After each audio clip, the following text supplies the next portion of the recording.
പരിശുദ്ധ പരമദിവ്യകാരുണ്യത്തിന് നേരവും ആരാധനയും സ്തുതിയും പുകഴ്ചയും ഉണ്ടായിരിക്കട്ടെ. ഇതുപോലെ തന്നെ ഒരു സാക്ഷ്യമാണ് ഈ ആഴ്ചത്തെ നല്ലൊരു സാക്ഷ്യമാണ്. ഈ 2 ഡോക്ടർമാരുടെ സാക്ഷ്യം ഉണ്ടായിരുന്നു. ഡോക്ടർമാർ രണ്ടുപേരും ഇവിടെ രാജഗിരിയിലെ ഡോക്ടർമാരാണ്.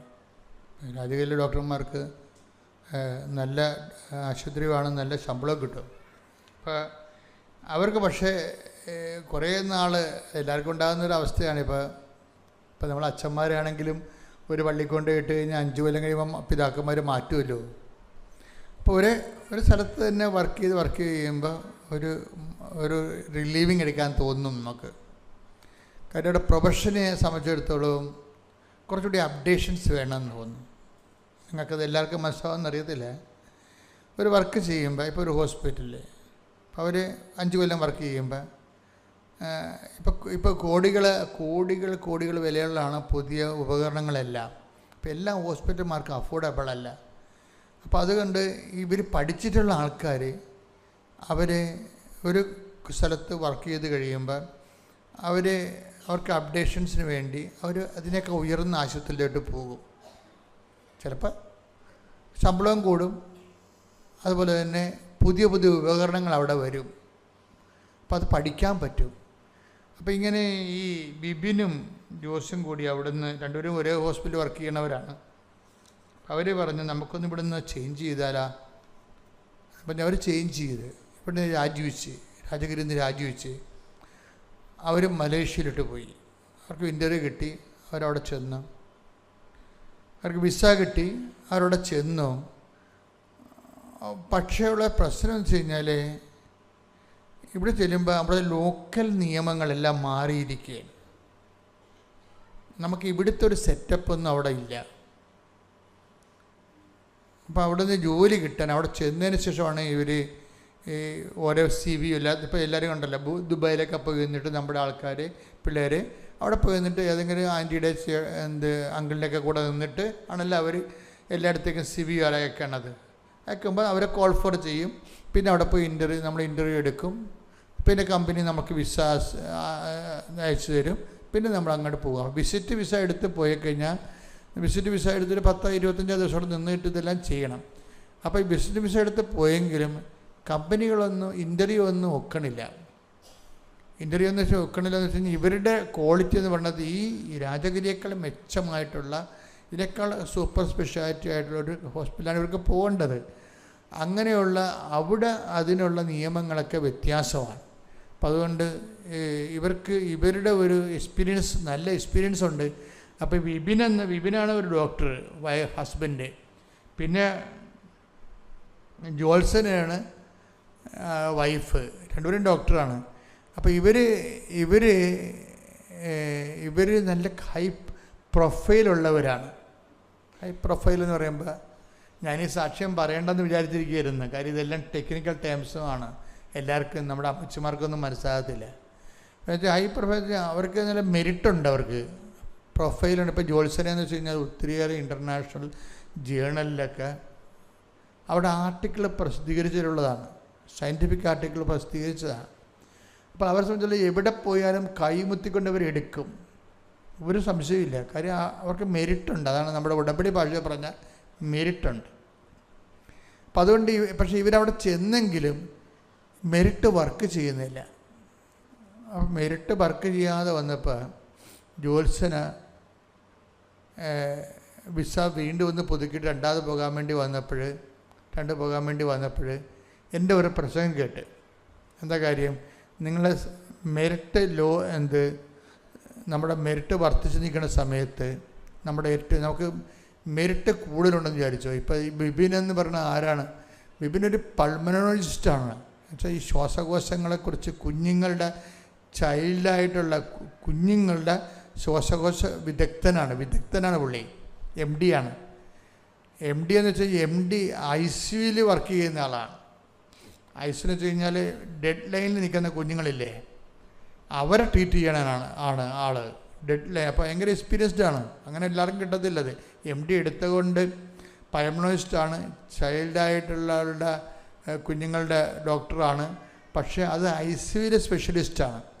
അങ്ങനെ അത്രയും അധികം ആൾക്കാരെ ഉണ്ടാകത്തില്ല, വളരെ ചുരുക്കി വരെ ഉണ്ടാകത്തുള്ളൂ. അപ്പം അതിനുള്ളൊരു ആണ് ഇവർ അവരുടെ മനുഷ്യ പോയിരിക്കണത്. അവിടെ ചെല്ലുമ്പോഴും ഇയാളുടെ പ്രൊഫൈലിന് ഇത്രയും വെൽ റിക്കഗ്നൈസ്ഡ് ഹോസ്പിറ്റലിൽ ഇത്രയും എക്സ്പീരിയൻസ് അല്ലേ? ഇത്രയും എക്സ്പീരിയൻസ് ഉള്ളപ്പോൾ ഇതെല്ലാം മെരിറ്റാണ് ശരിക്കും പറഞ്ഞാൽ. അപ്പം ഞാൻ നിങ്ങളോട് പറഞ്ഞില്ലേ, നമ്മുടെ 50 ലക്ഷം രൂപ നമുക്ക് FD ഉണ്ടെങ്കിൽ അതിൽ കുറഞ്ഞ പ്രാർത്ഥന നമുക്ക് ഉണ്ടാകത്തുള്ളത്. നമ്മുടെ മെരിറ്റാണ് വില്ലനായിട്ട് എപ്പോഴും പ്രവർത്തിക്കുന്നത്. അപ്പോൾ ഇവിടെ ജോത്സനെ പുതുക്കാൻ വന്നപ്പോൾ ജോത്സന് അച്ഛൻ്റെ ഒരു പ്രസംഗം കേട്ട്, എന്താണ്, നിങ്ങൾ ഓവർ മെരിറ്റുള്ള ആൾക്കാർ സ്റ്റാറ്റസ് ലോ ചെയ്യണമെന്ന്. അത് അവർക്ക് വേണ്ടി ഈശോ എൻ്റെ കൂടെ സംസാരിച്ചതാണ്. അവരുടെ മണ്ടത്തരങ്ങൾ മനസ്സിലാക്കിയിട്ട് ഈശോ സോഷ്യൽ കൗൺസിലിംഗ് ചെയ്തതാണ്. അപ്പോൾ അത് വെച്ചാൽ നിങ്ങൾ ഓവർ മെരിറ്റുള്ള ആൾക്കാരെ സ്റ്റാറ്റസ് ലോ ചെയ്യണമെന്ന് പറഞ്ഞ് പ്രസംഗത്തിലുള്ളതാണ്. വെച്ചാൽ ഓവർ മെരിറ്റ് എന്ന് പറയുമ്പോൾ ഇതുപോലെ ഇവർ രണ്ടുപേരും ഹൈ മെരിറ്റ്സ് ഉള്ളവരും അവർ ഹൈ പ്രൊഫഷ്യൻസി ഉള്ളവരാണ്, അതിന് പ്രൊഫഷണലിസ്റ്റാണ്, നല്ല അതിന് എക്സ്പീരിയൻസ് ഉണ്ട്, പിന്നെ റെപ്യൂട്ടേഷനുണ്ട്, എല്ലാം ഉള്ള ആൾക്കാരാണ്. ഇപ്പോൾ ഇവർ ആകുമ്പോൾ ആരാരും ഇവർ എടുത്തോളൂ എന്നാണ് ഇവർ പറയണത്. പക്ഷേ ഇവരാരും എടുക്കണില്ല, ഇവരെടുക്കണില്ല. ലോക്കൽ നിയമങ്ങളെല്ലാം വ്യത്യാസമുള്ളത് കണ്ട് ഇവരെടുക്കണില്ല. അപ്പോൾ ഇവർക്ക് പെട്ടതുപോലെ തോന്നി. ഇനി കുഞ്ഞിനെയും കൊണ്ടുപോയിട്ടുണ്ട്, കുഞ്ഞിനെയും പഠിപ്പിച്ചെടുക്കണം അവിടെ. ഇവിടെ നിന്നെല്ലാം TC എല്ലാം കട്ട് ചെയ്ത് പോയിരിക്കുകയാണ്. അവരവിടെ പെട്ടെന്ന് പറയുക, അവർക്ക് പെട്ട് കഴിഞ്ഞപ്പോൾ ജോത്സ്യനും വിപിനും പറഞ്ഞ് അവർക്ക് അവർ ഷെയ്ക്കായി. അവർ ക്ലച്ച് പിടിക്കണില്ല, ഇനി തിരുട്ടനടിക്കാനും പറ്റണില്ല, അവിടെ നിൽക്കാനും പറ്റണില്ല ഒരു വിഷയം. അപ്പോഴാണ് ഈ സ്റ്റാറ്റസ് ലോയിങ് കേൾക്കുന്നത്. കാര്യം ഉടമ്പടിയുടെ ഒരു വിഷയം എന്ന് വെച്ച് കഴിഞ്ഞാൽ ഉടമ്പടി ഒരു സിമ്പിൾ പ്രെയർ അല്ല. ഇതിൻ്റെ കുറേ ഓരോ സെക്ഷൻ ബൈ സെക്ഷൻ ഇംപ്ലിക്കേഷൻസ് ഉണ്ട്. ആപ്ലിക്കേഷൻസൊക്കെ നോക്കുമ്പോൾ അത് ശ്രദ്ധിച്ച് ആപ്ലിക്കേറ്റ് ചെയ്ത് കഴിഞ്ഞാൽ സൂപ്പറായിരിക്കും. അപ്പോൾ ഈ എപ്പോഴും എനിക്ക് കർത്താവിനെ കുറിച്ച് കുറേ ധാരണകൾ തന്നിട്ടുണ്ട്. ബൈബിൾ ഇല്ലാത്ത ഞാനൊന്നും പറയത്തില്ല. അതായത് സ്റ്റാറ്റസ് ലോ ചെയ്യുമ്പോൾ നമ്മൾക്കൊരു പ്രൊമോഷൻ വേണമെന്നുണ്ടെങ്കിൽ നമ്മൾ സ്റ്റാറ്റസ് ലോ ചെയ്യണം. അതാണ് ഫിലിപ്പി 2:6 പറയണത്. ഫിലിപ്പി 2:5 മുതലുള്ള തിരുവചനങ്ങൾ. യേശുക്രിസ്തുവിനുണ്ടായിരുന്ന ഈ മനോഭാവം നിങ്ങളിലും ഉണ്ടാകട്ടെ. ദൈവത്തിന്റെ രൂപത്തിലായിരുന്നെങ്കിലും അവൻ ദൈവവുമായുള്ള സമാനത നിലനിർത്തേണ്ട ഒരു കാര്യമായി ദൈവമായുള്ള സ്റ്റാറ്റസ് നിലനിർത്തേണ്ട ഒരു കാര്യമായി അവൻ പരിഗണിച്ചില്ല. ഇപ്പം നിങ്ങൾ ഡോക്ടറാകാം, കളക്ടറാകാം, ആ സ്റ്റാറ്റസ് ഡീപ്രമോട്ട് ചെയ്യാതെ നിങ്ങൾക്ക് പ്രൊമോഷൻ കിട്ടത്തില്ല. എന്താ കാര്യം? സ്റ്റാറ്റസാണ് നിങ്ങളുടെ ദൈവം. ഇത് വിഷയം തന്നെ വിഷയമാണ്. നമ്മൾ നോക്കുമ്പോൾ ഇതൊന്ന് വെടിപ്പായിട്ട് നോക്കിക്കഴിഞ്ഞാൽ നിങ്ങൾക്ക് മനസ്സിലാകും. ഞാനല്ലാതെ മറ്റൊരു ദൈവം നിനക്കുണ്ടാവരുതെന്ന്. നിൻ്റെ കർത്താവ് ദൈവം ഞാനാകുന്നു, ഞാനല്ലാതെ മറ്റൊരു ദൈവം, അതർ ഗോഡെന്ന് പറയുന്ന ആൾ ഈ സ്റ്റാറ്റസാണ്. ഐഡൻറ്റിഫൈ ചെയ്യാൻ പഠിക്കണം. ഇത് അതർ ഗോഡെന്ന് പറഞ്ഞൊരു ഓപ്ഷൻ വന്നില്ലേ ബൈബിളിൽ? ഞാനല്ലാതെ മറ്റൊരു ദൈവം, അങ്ങനെ പറയേണ്ട കാര്യമില്ലല്ലോ, മറ്റൊരു ദൈവം ഇല്ലല്ലോ. പിന്നെ ഉള്ള ദൈവം ഏതാണ്? അപ്പോൾ നമ്മൾ ഓർക്കും വേറെ ഓരോ മതക്കാർക്കും ഓരോ ദൈവം തന്നെ. അതല്ല സംഭവം. മറ്റൊരു ദൈവം എന്ന് വെച്ചാൽ നമ്മൾ തന്നെ, നമ്മുടെ സ്റ്റാറ്റസ് തന്നെ, ഞാൻ കുറഞ്ഞ പുള്ളിയല്ല, ഞാൻ സ്ഥലത്തെ പ്രധാന ദിവ്യനാണെന്നൊക്കെ പറഞ്ഞുകൊണ്ട് നമ്മളിങ്ങനെ വീടിൻ്റെ നില കൂട്ടിക്കൊണ്ടിരിക്കണില്ലേ? അതൊരു ദൈവം കളിയാണേ. വീടിൻ്റെ അപ്പടെ 2 പേരേ ഉള്ളൂ വീട്ടിൽ. 2 പേരും കാണത്തില്ല, മക്കളെല്ലാം ആസ്ട്രേലിയയിലും അമേരിക്കയിലൊക്കെയാണ്. ഇവിടെ അപ്പാപ്പനും അമ്മാമ്മയും മാത്രമേ ഉള്ളെങ്കിലും ഒരു 16 മുടി വെച്ചിടും. ഈ വെക്കുമ്പോൾ തന്നെ അവർക്കറിയാം അവരാരും ഇവിടെ വരാൻ പോണില്ല, ഇതൊക്കെ വിൽക്കാൻ വേണ്ടി ഇട്ടിരിക്കുകയാണ്, ഇത് കണ്ടവൻ കൊണ്ട് തിന്നുമെന്നുള്ളതെല്ലാം എല്ലാവർക്കും അറിയാം. എന്നാലും മുറിക്ക് എണ്ണം കുറക്കത്തില്ല. എന്താണ്? ഞാനാണ് ദൈവം. അതാണ് വിഷയം. അത് സംഭവത്തിലേ ഉള്ളൂ, വേറെ കുഴപ്പമൊന്നുമില്ല. ഇതൊക്കെ വിറ്റ് കളയാകൊണ്ടാണ്. പെട്ടവരൊക്കെ വിൽക്കുന്നു നോക്കിയോ. ദൈവത്തെ അംഗീകരിക്കേണ്ടത് പോരായ്മയെ കരുതിയാൽ സ്വന്തം ദൈവമായിട്ട് ഉയർത്തിക്കഴിഞ്ഞാൽ അധമ വികാരങ്ങൾ കേൾപ്പിക്കപ്പെടും. റോമർ 1:29. അതാ വിഷയം. ഈശോ മിശിഹായ്ക്ക് സ്തുതിയായിരിക്കട്ടെ. ആദ്യം തന്നെ എനിക്കിവിടെ സാക്ഷ്യം പറയാൻ എന്നെ അനുവദിച്ചതിന് ഈശോയ്ക്കും മാതാവിനും 1000 നന്ദി പറയുന്നു. എൻ്റെ പേര് സവിത വർഗീസ്. ഞാനിപ്പോൾ തായ്ലാൻഡിൽ ബാങ്കോക്കിൽ വർക്ക് ചെയ്യുന്നു. അവിടെ ഒരു ഇൻ്റർനാഷണൽ സ്കൂളിൽ ടീച്ചറായിട്ട് വർക്ക് ചെയ്യുകയാണ്. അപ്പോൾ എനിക്ക് എൻ്റെ ഇപ്പോൾ 2ാമത്തെ സാക്ഷ്യമാണ്. ഞാൻ ഉടമ്പടി ആദ്യമായി എടുത്തത് ലാസ്റ്റ് ഇയർ 24 ഡിസംബർ 2024. അത് കഴിഞ്ഞിട്ട് ഇപ്പോൾ ഞാൻ പുതുക്കി. നേരത്തെ ഞാൻ സാക്ഷ്യം പറഞ്ഞിട്ടുണ്ട്, ഇതിപ്പോൾ 2ാമത്തതാണ്.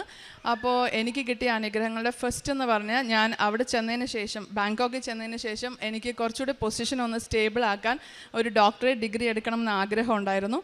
അപ്പോൾ ഞാൻ professional doctorate in education administration and leadership എന്ന കോഴ്സിന് ജോയിൻ ചെയ്തു. പക്ഷേ ജോയിൻ ചെയ്ത് കഴിഞ്ഞപ്പോൾ 3 ഇയേഴ്സാണ്, 3 ഇയേഴ്സ് കൊണ്ട് കംപ്ലീറ്റ് ചെയ്യണം. പക്ഷേ ജോയിൻ ചെയ്ത് കഴിഞ്ഞപ്പോൾ അറിയാം, എൻ്റെ ഹോളിഡേയ്സ് ഒന്നും എനിക്ക് ആഘോഷിക്കാൻ പറ്റിയില്ല. എല്ലാ ഹോളിഡേയ്സും ഞാൻ ഇതിനു വേണ്ടി പഠിക്കും. സാറ്റർഡേ സൺഡേസ് പിന്നെ വെക്കേഷൻ എപ്പോൾ കിട്ടിയാലും എവിടെയും പോകാൻ പറ്റില്ല, ഫുൾ ടൈം പഠിത്തമാണ്. പക്ഷേ ആ സമയമൊക്കെ ഞാൻ വിചാരിക്കും, യേശു എനിക്കിത് സാധിക്കും, എന്നെക്കൊണ്ട് ഒരുപാട്, എനിക്കിതിനെക്കുറിച്ച് യാതൊരു ഐഡിയ ഇല്ല, ഒരുപാട് ടഫാണ്, ഒരുപാട് റിസർച്ച് ചെയ്യണം, എന്നെ സഹായിച്ചില്ലെങ്കിൽ ഒന്നും നടക്കത്തില്ല. അപ്പോൾ ഞാൻ ഓരോ പ്രാവശ്യവും ഞാൻ ഗൂഗിൾ സെർച്ച് ചെയ്യും, ChatGPT സെർച്ച് ചെയ്യും. അങ്ങനെ ഓരോന്ന് സെർച്ച് ചെയ്യുമ്പോൾ ഞാൻ മാതാവിൻ്റെ അടുത്ത് പറയും, മാതാവേ, ഞാൻ എന്താണോ സെർച്ച് ചെയ്യുന്നതിൻ്റെ ഉത്തരം എനിക്ക് മാതാവ് ഇതുവഴി തരണം. കാര്യം എനിക്കിത് എത്ര സ്റ്റെപ്പാണോ എങ്ങനെ ചെയ്യണമെന്നോ ഒരു ഐഡിയ ഇല്ലാതെയാണ് ഞാൻ ചെയ്യുന്നത്. എനിക്ക് യാതൊരു മെറിറ്റും ഇല്ല. മാതാവ് എന്നെ ഹെൽപ്പ് ചെയ്താൽ മാത്രമേ ഏത് സീക്വൻസിൽ എഴുതണമെന്നും എങ്ങനെ എഴുതണം എന്നൊക്കെ ഞാൻ ChatGPTയോ ഗൂഗിളോ വഴി എനിക്ക് മാതാവ് തന്നുകൊണ്ടിരിക്കണം. അത് മാത്രമേ ഞാൻ അതിനകത്ത് എഴുതുള്ളൂ. അപ്പോൾ ഞാൻ ഓരോ പ്രാവശ്യവും എഴുതി അയക്കുമ്പോഴും ഞാൻ എൻ്റെ ഗൈഡിന് സബ്മിറ്റ് ചെയ്യുമ്പോഴും ഞാൻ പറയും, മാതാവേ, ഞാൻ എന്തായാലും ചെയ്തിട്ടുണ്ട് ഇത്രയും, പക്ഷേ ഇത് അവർക്ക് എങ്ങനെയാണോ ആവശ്യമുള്ളത് അത് മാതാവ് ആ രീതിയിലാക്കി മാറ്റിയെടുക്കണം. എനിക്ക് എങ്ങനെയാണ് എഴുതിയത് ഇത്രയും നാളത്തെ ആ വർക്കൊന്നും എനിക്ക് ഓർമ്മയില്ല. അവർക്ക് എന്ത് ചെയ്യണം എന്നുള്ളത് മാതാവ് അതിൻ്റെ ഓർഡറിൽ അവർക്കായിട്ട് അത് രൂപപ്പെടുത്തി കൊടുക്കണം എന്ന് ഞാൻ എപ്പോഴും പറഞ്ഞിട്ടാണ് ഓരോ പ്രാവശ്യവും എൻ്റെ ഗൈഡിന് എൻ്റെ വർക്ക് സബ്മിറ്റ് ചെയ്യാറുള്ളത്. അപ്പോഴൊക്കെ ഒരു പ്രോബ്ലം ഇല്ലാതെ മാതാവ് എന്നെ അതിൽ നിന്ന് രക്ഷിക്കും. അങ്ങനെ ലാസ്റ്റ് ടൈം തീസിസ് സബ്മിറ്റ് ചെയ്യുന്നതിന് തൊട്ട് മുമ്പ് ഇതുപോലെ ജോസഫ് അച്ഛൻ്റെ ഒരു ടോക്കിൽ ജോസഫ് അച്ഛൻ ഇങ്ങനെ പറഞ്ഞായിരുന്നു, ഒരുപാട് ഡോക്ടറേറ്റ് എടുക്കുന്നവരൊക്കെ തീസിസ് എല്ലാം ChatGPT വഴി കോപ്പി ചെയ്തും മറ്റതൊക്കെ ചെയ്ത് എല്ലാം റിജക്റ്റ് ആയിട്ടുണ്ട്. അപ്പോൾ എൻ്റെ മനസ്സിൽ ആദ്യം ഭയങ്കര ഒരു ഭയം തോന്നി.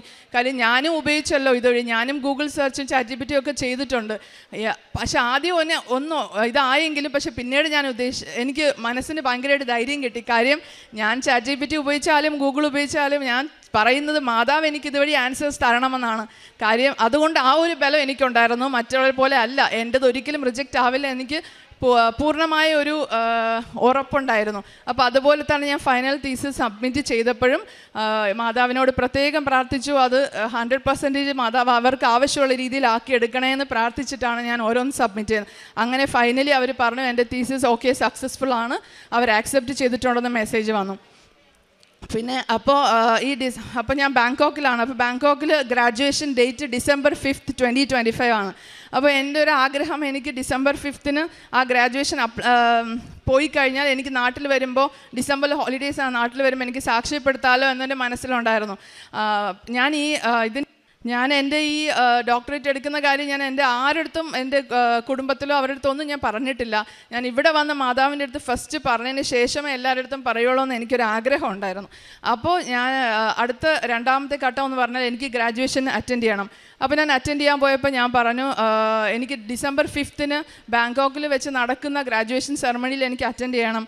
അപ്പോൾ ഞാൻ അവരോട് റിക്വസ്റ്റ് ചെയ്തപ്പോൾ അവരെ അഡ്മിൻ പറഞ്ഞു, അങ്ങനെ അറ്റൻഡ് ചെയ്യണമെങ്കിൽ ഒക്ടോബറിന് മുൻപ്, ഇത് ഞാൻ പറയുന്നത് സെപ്റ്റംബർ ടുവേർഡ്സ് എൻഡാണ്, അപ്പോൾ ഒക്ടോബറിന് മുമ്പ് ഡിഫൻസ് എക്സാം പാസ്സായാൽ മാത്രമേ ഗ്രാജുവേഷന് പോകാൻ പറ്റുള്ളൂ എന്ന് പറഞ്ഞു.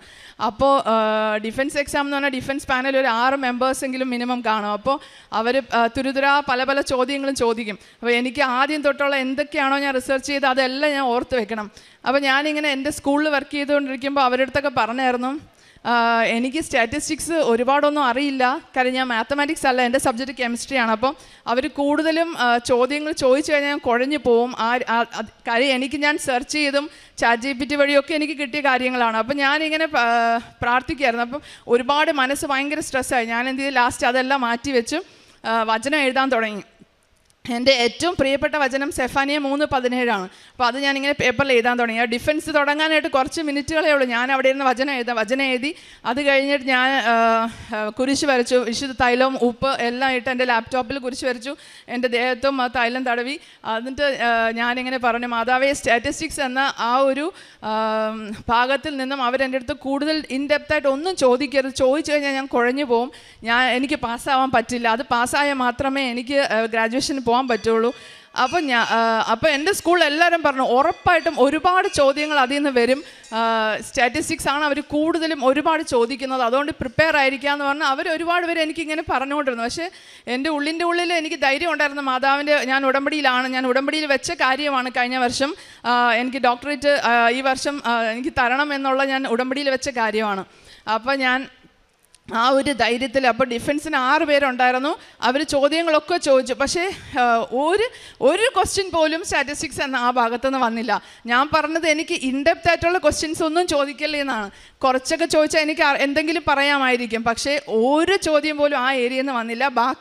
ബാക്കി എങ്ങനെ ചെയ്തു, ബാക്കി കാര്യങ്ങളൊക്കെ ഒരുപാട് ചോദിച്ചു. പക്ഷെ അതൊക്കെ എനിക്ക് അപ്പം ഞാൻ ഈ ഡിഫൻസ് തുടങ്ങുന്നതിന് മുമ്പേ ഞാൻ മാതാവിൻ്റെ അടുത്ത് പറഞ്ഞായിരുന്നു, മാതാവേ, കർത്താവ് എനിക്ക് വേണ്ടി സംസാരിക്കും, മാതാവായിരിക്കണം ജഡ്ജായിട്ട് അവിടെ വരേണ്ടത്, ഞാൻ വെറും ഒരു ഡമ്മി പീസായിരിക്കും. ഞാൻ എന്ത് പറഞ്ഞാലും അത് നിങ്ങൾ രണ്ടുപേരും പറയുന്നതായിരിക്കും, ഞാനൊരു ഡമ്മി പീസായിരിക്കും എന്ന് ഞാൻ ആദ്യമേ തന്നെ പറഞ്ഞായിരുന്നു.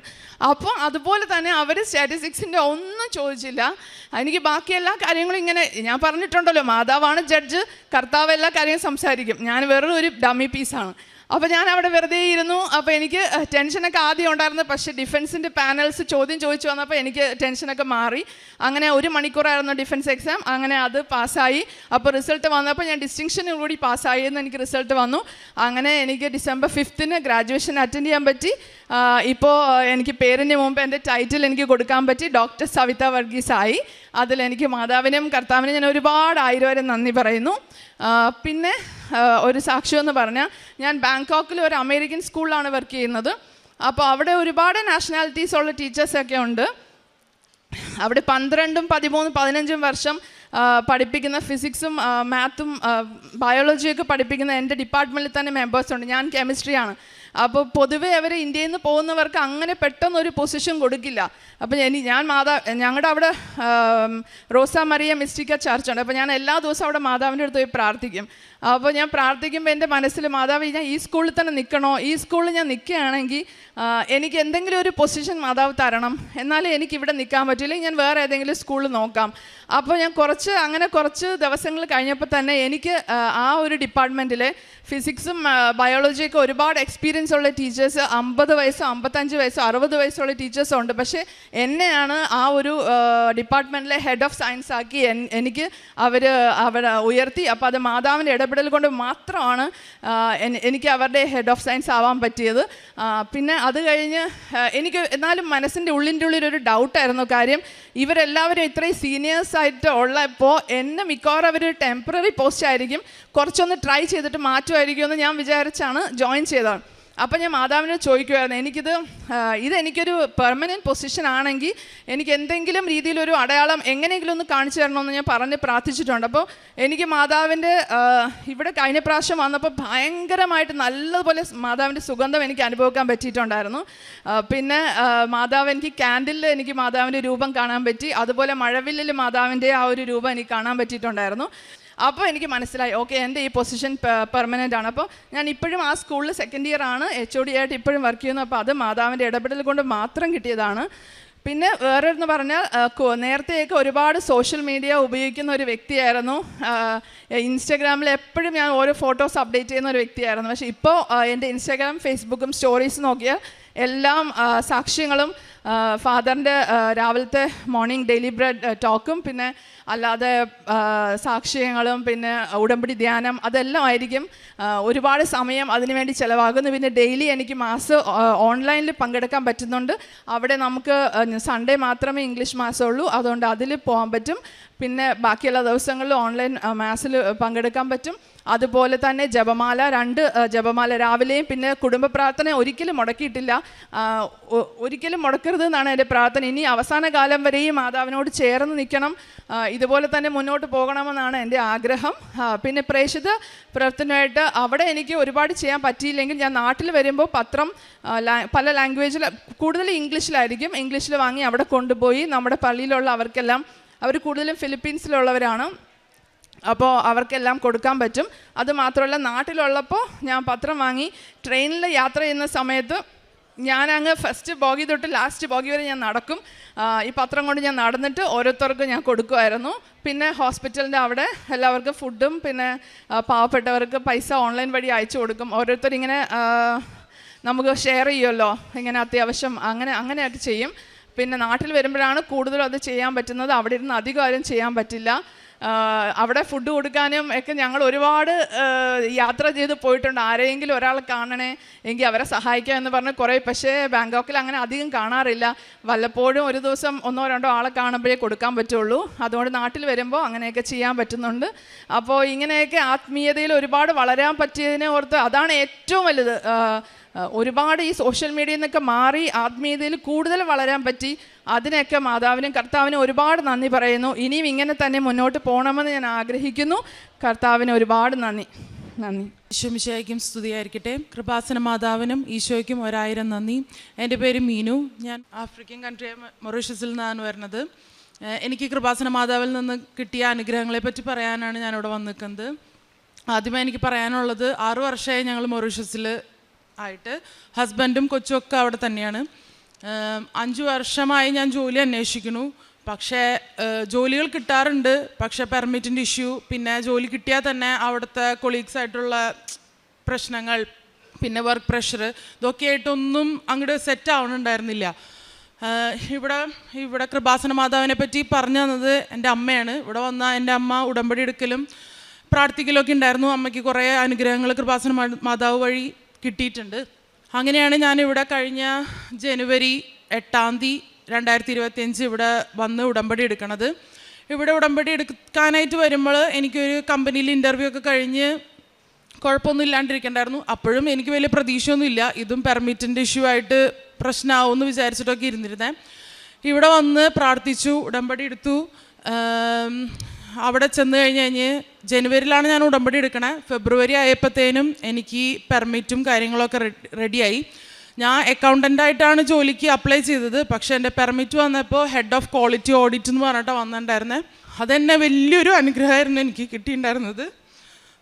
മാതാവ് എന്നെ വലിയ രീതിയിലോട്ടാണ് ഉയർത്തിയിട്ടുണ്ടായിരുന്നത്. രണ്ടാമത്തെ കാര്യം, എൻ്റെ ഡെലിവറി കഴിഞ്ഞ് 1 മാസം കഴിഞ്ഞപ്പോൾ തുടങ്ങി എനിക്ക് പീരീഡ്സിൻ്റെ കുറേ ഇഷ്യൂസ് ഉണ്ടായിരുന്നു. ഒരു മാസം തന്നെ എനിക്ക് 2 പ്രാവശ്യം ബ്ലീഡിങ് ഒക്കെ വരുമായിരുന്നു.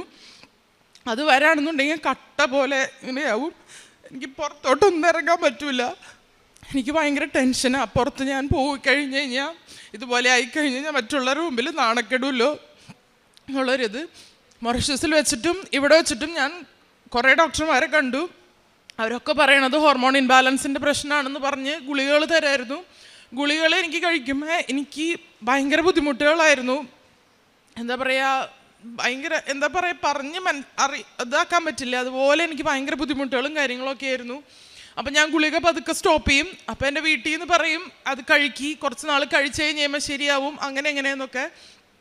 പക്ഷേ ഡോക്ടർമാരുടെ അടുത്ത് കാണിക്കുമ്പോൾ ഡോക്ടർമാർ പറയണത് അടുത്ത ഡെലിവറി അങ്ങനെയൊക്കെ ആവുമ്പോൾ അത് ശരിയാവും, പിന്നെ മെഡിസിൻ കണ്ടിന്യൂ ചെയ്യും, അങ്ങനെയൊക്കെ ആയിരുന്നു. പക്ഷേ എനിക്ക് മെഡിസിൻ കഴിക്കുമ്പോൾ ഭയങ്കര ബുദ്ധിമുട്ടാണ്. അപ്പോൾ ഞാൻ മെഡിസിൻ സ്റ്റോപ്പ് ചെയ്തു. ഇവിടെ വന്ന് ഉടമ്പടിയിൽ വെച്ച് കരഞ്ഞ് പ്രാർത്ഥിച്ചു. എൻ്റെ മാതാവ് എനിക്ക് വലിയൊരു അനുഗ്രഹം തന്ന് എൻ്റെ ബ്ലീഡിങ്ങിൻ്റെ എല്ലാ ഇഷ്യൂസും മാറി. ഇപ്പം നോർമൽ ഒരാളെ പോലെ മാസത്തിൽ 1 പ്രാവശ്യം വരും. അത് ഹെവി ബ്ലീഡിങ് ഇല്ല, കട്ട പോലെ അങ്ങനത്തെ പ്രശ്നങ്ങളൊന്നുമില്ല, മരുന്നുമില്ല, ഒന്നുമില്ലാണ്ട് എൻ്റെ മാതാവ് എനിക്ക് വലിയൊരു സൗഖ്യം തന്നത്. കാരുണ്യ പ്രവൃത്തികളായിട്ട് ഞങ്ങൾ അവിടെ വെച്ച് ഓർഫണേജിൽ പോവായിരുന്നു. കുഞ്ഞു മക്കൾക്ക് ഗിഫ്റ്റും കാര്യങ്ങളൊക്കെ ആയിട്ട് ഫുഡൊക്കെ ആയിട്ട് അവർക്ക് കൊടുക്കുമായിരുന്നു. പിന്നെ എൻ്റെ ഫ്രണ്ട്സിൻ്റെന്നായാലും സാധനങ്ങൾ, അവർക്ക് ഗിഫ്റ്റ് കൊടുക്കാനുള്ള സാധനങ്ങൾ, ഡ്രസ്സ് ഐറ്റംസുകൾ ഇതൊക്കെ കളക്ട് ചെയ്ത് ഞാനും എൻ്റെ ഹസ്ബൻഡും കൊച്ചും കൂടി അവിടെ കൊണ്ടുപോയി കൊടുക്കാറുണ്ട്. അതുപോലെ തന്നെ എൻ്റെ പോലെ ഉള്ള കുറച്ച് എൻ്റെ ഫ്രണ്ട്സ് ഉണ്ട് അവിടെ ഈ സെയിം ഇഷ്യൂസായിട്ട്. അവരോട് ഞാൻ പറയാറുണ്ട്, നിങ്ങൾ ഉടമ്പടി എടുക്കുക, ഓൺലൈൻ വഴി ഉടമ്പടി എടുക്കുക, അല്ലെങ്കിൽ ഇവിടെ വന്ന് ഉടമ്പടി എടുക്കുക. മാതാവ് വലിയൊരു അനുഗ്രഹം തരും നിങ്ങൾക്ക്. കാരണം ഞാൻ എന്ന് പറയുന്ന ഒരാൾ വലിയൊരു സാക്ഷ്യം. ഇനിയും ജീവിതകാലം മുഴുവനും മാതാവിൽ അടിയുറച്ച് വിശ്വസിച്ച് മുന്നോട്ട് ജീവിക്കാനാണ് ഞാൻ ആഗ്രഹിക്കുന്നത്. ഉടമ്പടി എടുത്തതിന് ശേഷം ഒരു ദിവസം പോലും ഞങ്ങളുടെ വീട്ടിൽ കുടുംബ പ്രാർത്ഥന മുടക്കിയിട്ടില്ല.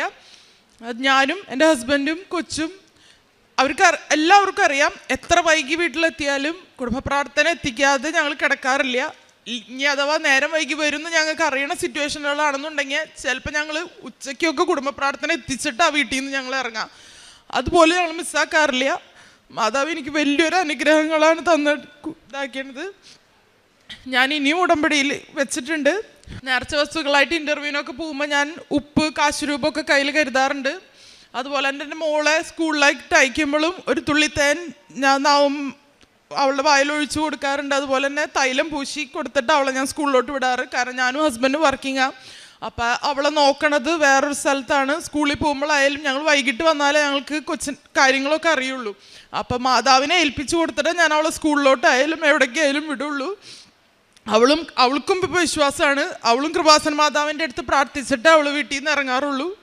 ഒരിക്കൽ കൂടി ഈശോയ്ക്കും കൃപാസന മാതാവിനും 1000 നന്ദി പറയണു.